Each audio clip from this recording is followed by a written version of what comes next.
tujuan saya buat sidang media ni nak memaklumkan kepada media, saya telah menghantar soalan MQT, Minister Question Time esok, kepada Menteri Pendidikan untuk memohon penjelasan daripada Yang Berhormat Menteri tentang perkara yang menjadi persoalan netizen sejak seminggu ini mengenai panduan untuk mengadakan kempen Minggu Solidariti di sekolah.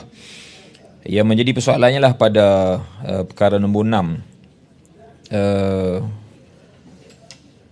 iaitu supaya kempen itu seimbang, tidak hanya memaparkan hanya kepada satu pihak sahaja.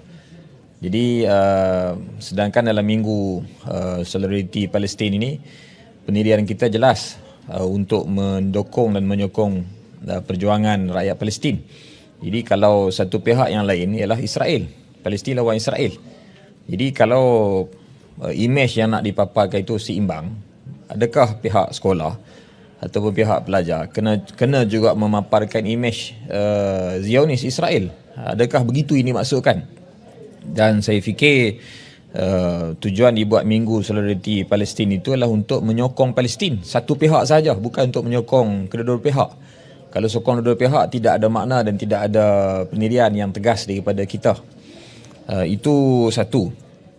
Yang kedua, dan saya harap pihak Yang Berhormat Menteri akan memilih soalan saya untuk dijawab pada soalan MQT esokkan hari.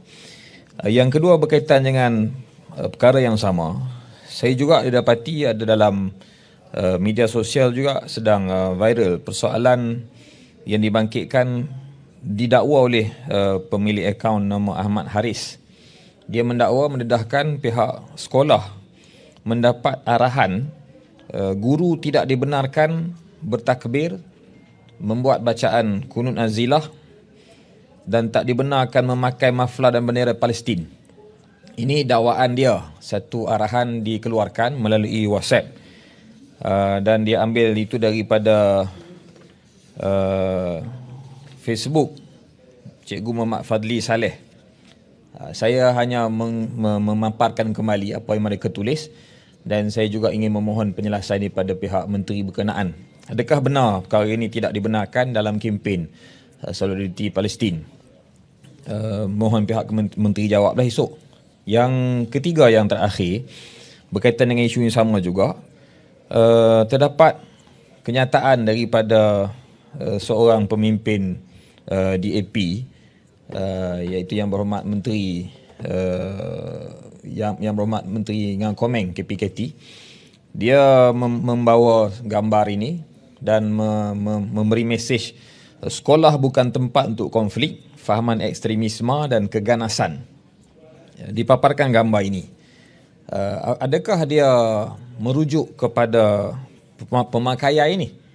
Kalau dia merujuk kepada pemakaian yang menunjukkan ganas, bagaimana pula dengan acara-acara lain yang berlaku di sekolah? SJKC Gunung Hijau, pemakaian cosplay, berpakaian seperti ini. Ada pakaian-pakaian lain yang banyak dipaparkan ini di SJKC Johor Jaya. Ada membawa senjata, replika senjata, replika pakaian macam berperang. Ini replika pahlawan daripada, tak silap saya mungkin Jepun, samurai. Kita tidak pernah persoalkan perkara ini dan tidak pernah merujuk perkara ini kepada perkara yang bersifat ganas.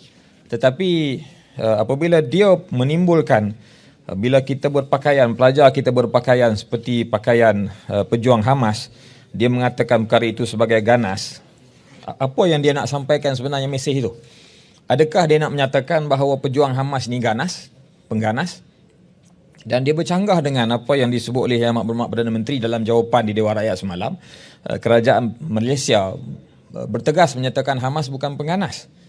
Jadi kenapa Perdana Menteri kata Hamas bukan pengganas, tetapi menteri di bawah Perdana Menteri dalam kabinet yang sama mengatakan berpakaian menyerupai Hamas ini adalah seorang pengganas? Kenapa ada dua kenyataan yang berbeza? Tak sepakat ke kerajaan dalam isu ini?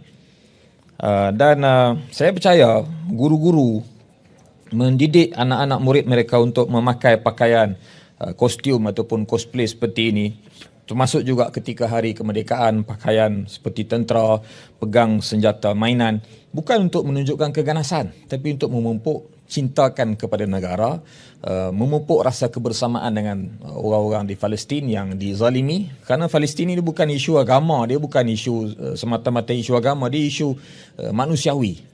Terdapat juga warga Kristian di Gaza yang turut membantah tindakan Israel. Mereka bukan Muslim. Jadi saya fikir kefahaman-kefahaman begini sepatutnya diperbetulkan.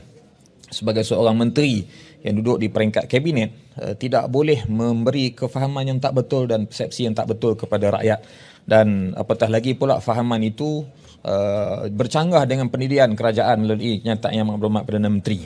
Jadi saya nyatakan di sini, saya mohon semua ini dapat diperjelaskan dalam sesi sidang Dewan Rakyat esok ketika sesi MQT oleh Menteri Pendidikan. Itu pun kalau dia pilih soalan saya untuk jawab.